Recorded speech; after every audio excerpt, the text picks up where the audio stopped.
Hey, what's up, you guys? It's Bloody Jacob here to bring you my weekly review of Better Call Saul. This week's episode was entitled Alpine Shepherd Boy.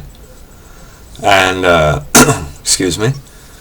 Again, a very good show. It's been very consistent so far, as I've said pretty much every week I've reviewed this. And this week's episode could have been the funniest so far. At least had the single funniest scene in my opinion, but we'll get to that in a minute.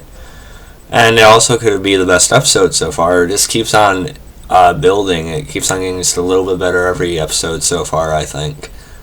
I still think episode 3 might be my favorite, but I don't know. And we'll probably see how things go, by the end of the season as well. I'm sure it'll get pretty crazy, hopefully. I apologize. Yeah, this was a fairly dense episode.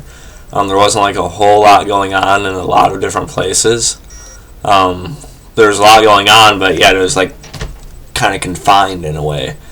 And did want to mention before I forget this little detail that how Jimmy's brother Chuck, he ran across with his space blanket last week, and he took that newspaper from the neighbor's driveway. The neighbors actually called the cops on him. And so one of our first opening scenes is the cops coming to the door and him not wanting to open it, and they're kind of going back and forth, and Chuck tells them that, okay, if you're gonna come in, then you have to take off all your gear and stuff like that. Not all their gear, but like their what do you call it, their radios and stuff like that. But of course they just thought he was insane, either insane or probably just fucking with them, or excuse my language, or just messing with them, we'll say, or screwing with them. We'll use that as well. So of course they get it anyway, and he said no tasers, but of course right when he said no tasers, they pull out tasers and then they go.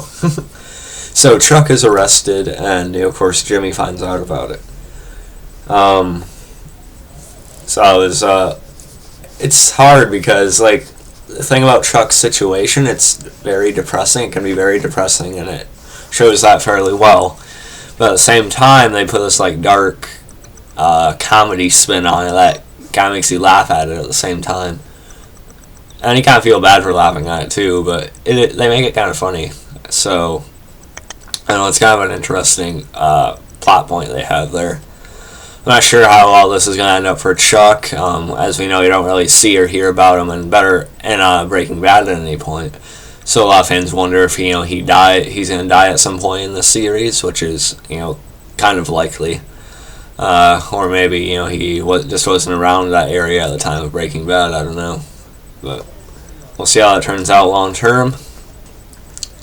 And there's also an interesting scene with Jimmy and Kim in this episode.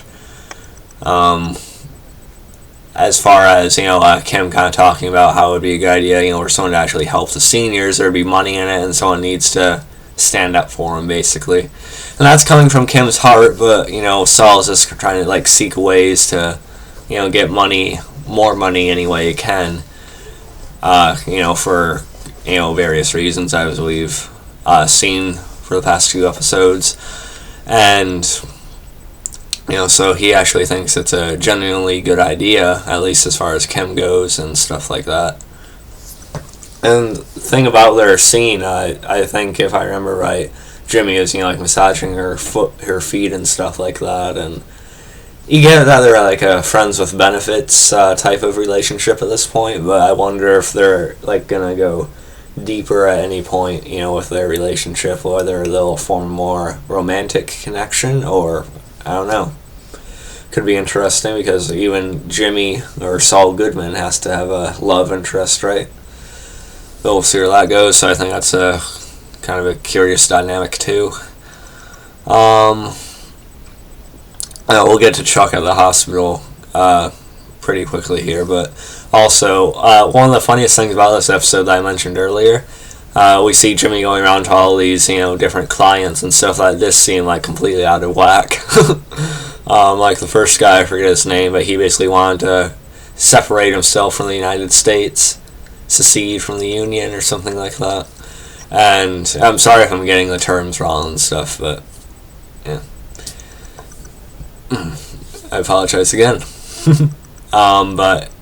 And so he was like offering Saul like all this, like millions up front and then millions when it's done.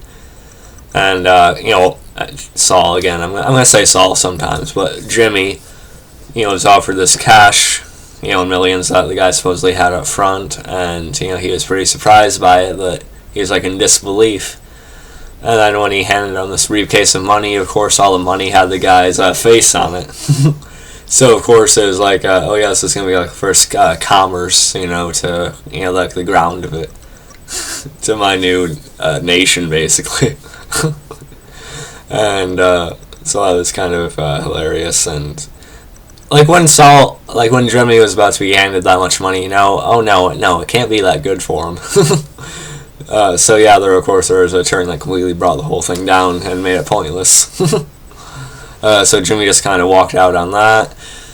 And then this one was pretty hilarious as well. This guy had an idea that I wanted Jimmy to help him with, and it was this toilet that's supposed to give like positive encouragement to kids going to the potty and stuff like that. But of course there's this dark twist of this voice thing that's supposed to be talking to him. Like everything it says is some kind of like sexual implication or like sexual underlying meaning or something like that. And the guy doesn't even realize that. You'll hear the voice on the toilet saying things like, "Oh yeah, you're so big, Chandler. You're so big," and different things like that. And the guy doesn't even realize what he kinds of things it sounds like or that would make people think of. And he basically would be seen as like a huge pervert or a child molester if he ever started trying to show that off anywhere. And Jimmy just don't want to get involved with any of that, and so he leaves the house and the guy follows him after Jimmy brought up what he was hearing and stuff, and the guy's like, "You're a pervert." Okay. It was really hilarious. I'm not doing the scene justice, but if you guys watch the episode, you know what I'm talking about. I just thought it was really funny. And just like the line delivery from both of Bob Odenkirk and the actor who played the client in that scene, it was really awesome. Okay, this review is not going to go on too much longer, but I did want to talk about Chuck being at the hospital. Of course, Jimmy and Kim are there, and the doctor's trying to figure it out, and she's trying to keep all these lights on. But of course, Jimmy knows he's sensitive to all these lights, and this is what kind of causes it or like triggers it basically. And so he tries turning all the lights off, but of course, the nurse tries to stop him. It even brings in a security guard, but I hope you guys don't hear my mom in the hallway right now. It's kind of weird. Anyway. And he's actually able to persuade the nurse to let him turn the lights off, as to be sensitive to whatever is going on with Chuck. And Chuck kind of explains how what he has is some kind of disease. He knows he has some kind of disease, but the nurse is sort of thinking like it's all in his head. It's more like a psychological issue kind of thing going on. And we don't really know for sure which one it is yet. Like, we don't know if this is actually a disease Chuck has right now, or if it's like, like she said, like pretty much all in his head, and he's like creating this illusion of, like these effects and stuff like that in his own mind, so it feels like real. And, Jimmy, he thinks his brother's like pretty much probably the smartest guy he ever met, and so he's gonna try to give him the benefit of the doubt, saying, "Oh yeah, my brother is, so smart. He's not gonna. If he says it's a disease, basically." Again, not his exact wording. I kind of butchered it there, I'm guessing, but like that's generally what he's trying to say. And so yeah, it'll be interesting to see where that goes.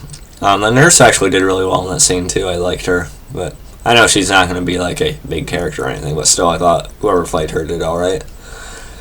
And another really interesting thing at the end here was with actually Jonathan Banks' Mike. Mike, of course, returning, from Breaking Bad. and not really returning. This is before Breaking Bad, at least most of it. But and we see Saul or Jimmy driving past. He actually has all his stickers this time to get through the gate, and of course Mike lets him pass. Then we also see Mike sort of like watching a house, and then this woman gets out of the pulls out of the driveway and stops by his car, and they just like share a kind of emotional look with each other, and then she drives off.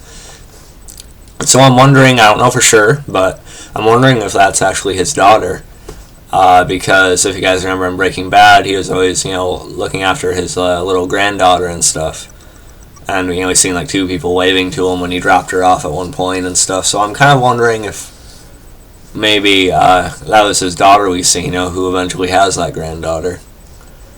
So I'm kind of wondering if we're going to get some answers on why they have such a broken down relationship with each other. So that could be really interesting, have a lot of weight to it if they do it the right way, and I think they'll do alright with it. So it should be pretty intriguing. And cops also stopped by Mike's house. Of course, Mike, ready to answer the door with a bat if he needed to. But of course, the cop actually confronted him, and it seems like they knew each other because of course Mike used to be a cop and stuff like that. So yeah, we'll probably figure out more of that next week. It's probably going to be more centered on Mike, and Jimmy had actually handed him one of his business cards, so Mike may actually need to call Jimmy here to help him out. We'll see what happens though. But yeah, that's pretty much all I wanted to talk about in this week's review of Alpine Shepherd Boy. Another very good episode. I'm still enjoying this show. I mean, I have a lot of shows to watch right now. I mean, I have Better Call Saul, The Walking Dead, Vikings. I know I don't do Vikings reviews, but I did do a review of the season 3 premiere episode. Then I did like season 1 and 2 general review, which you can look for on my channel if you really want to. But I'm not sure if I'll keep on doing weekly reviews of Vikings every week. I might just wait till the season 3 finale and talk about that. But I just have a lot on my plate right now. I mean, just shows I watch in general, I don't necessarily do a video on every time. I do Better Call Saul, I do Walking Dead, but I'm also trying to watch, The Vampire Diaries. I have a lot of catching up to do with that. And, I'm only on episode 6 or 7 of season 3 right now. So I need to get through all of that, all of season 4, all of season 5, and somehow see season 6 too. So I'm watching all that. I'm really loving The Vampire Diaries, by the way, but we can talk about that another time. And, of course, I'm also watching Gotham and Black Sails. I'm behind on Black Sails by 2 or 3 episodes now. Once I catch up a little bit on Black Sails, I may do another video sort of talking about a few episodes at once. Sort of like how I talked about 2 episodes in one video a little while ago for the show. But yeah, I may try to get back to that eventually, but we'll see. But yeah, I'll catch you guys next time. And peace.